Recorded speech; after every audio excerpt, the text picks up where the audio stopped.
Hello, ladies and gents, boys and girls, people of all ages, sexualities, and identities, and welcome back to another Doctor Who review. And today's Doctor Who review is none other than Chef's Kiss, honestly, one of my favourite stories from Troughton's era, The Web of Fear.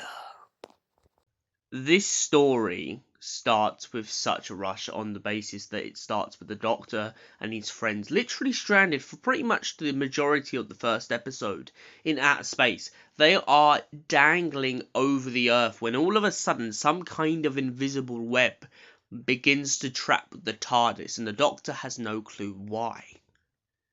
All he knows is at the current point in time, him and his friends are going absolutely nowhere.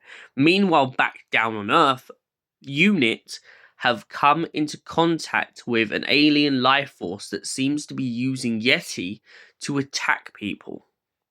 With the help of the government and the United Nations, they managed to do a area-wide quarantine so that people will not use the underground stations or the streets for a period of time.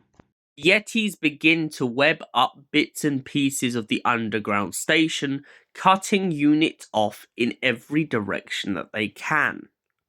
The Doctor eventually manages to get into the station by landing his TARDIS underground. Upon realizing exactly where they are, the Doctor begins to use the currently deactivated rails to walk between station to station. Along the way, however, him and his friends become separated. They end up bumping into the Brigadier, and the Doctor ends up walking almost into a trap, as he doesn't realise that the tunnel is about to be blown up, and he's sitting underneath one of the biggest packs of dynamite to ever be in the underground station. The reason the dynamite's in the station in the first place is to hopefully block off the Yetis from getting to anyone. But the Yetis are super intelligent, and it's not going to take long for them to eventually manage to catch up. There is then some confusion when Jamie begins to explain to a bunch of the corporals that he knows the professor who is in charge of this operation because they both met each other when he was much younger and in Tibet. All the soldiers begin to become puzzled as Jamie doesn't look any older than a young lad, so how would he be old enough to have met the professor back in Tibet many, many years ago? But of course, when time travel begins to be mentioned, it all starts to fall into place.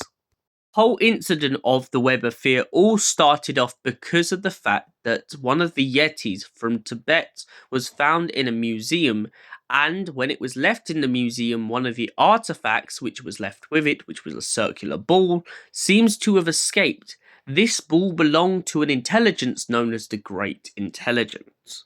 Where the Great Intelligence come from is beyond anyone's understanding, but by the sounds of it, it came from an alternate universe and has powers beyond measure.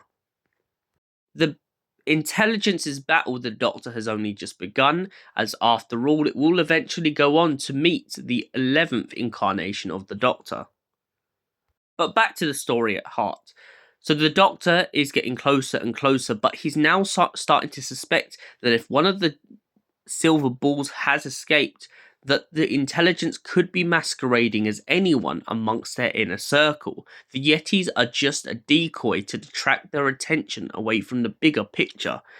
When the Doctor begins to line up everything on the map, he begins to realise that there is a web between each station, showing that the Yetis aren't doing their webbing randomly. It is all for a greater purpose. Eventually, they bump into the Masquerader and find out that he has been working underneath the intelligence's influence the whole time. He aims to use the intelligence, his ability to convert himself into the Doctor, one of the greatest minds on Earth.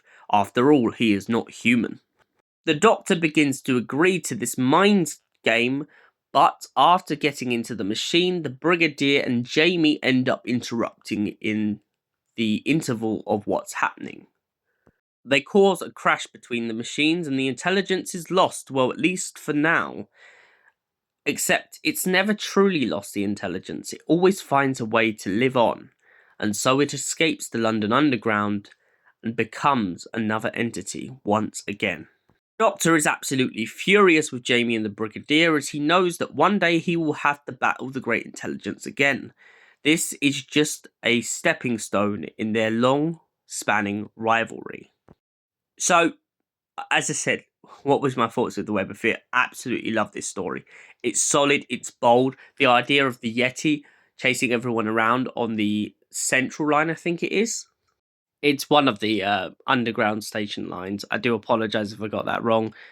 Please correct me in the comment section. I know it's one of the London Underground systems because, to be fair, when I first researched it, it's ironic because I get on that train line all the time. But that's besides the points. I'm going to stop rambling now. So, it's a solid story. It's an enemy that's unbeatable, which is what I love in Doctor Who sometimes. It's one of these unbeatable enemies that you know can come back at a later date. The Great Intelligence is just an absolute marvel, and the Web of Fear is a testament to what becomes one of the greatest villains in Doctor Who history. And for that reason, I give the Web of Fear a solid 10 out of 10. Thank you for watching, and we'll see you in the next Doctor Who review.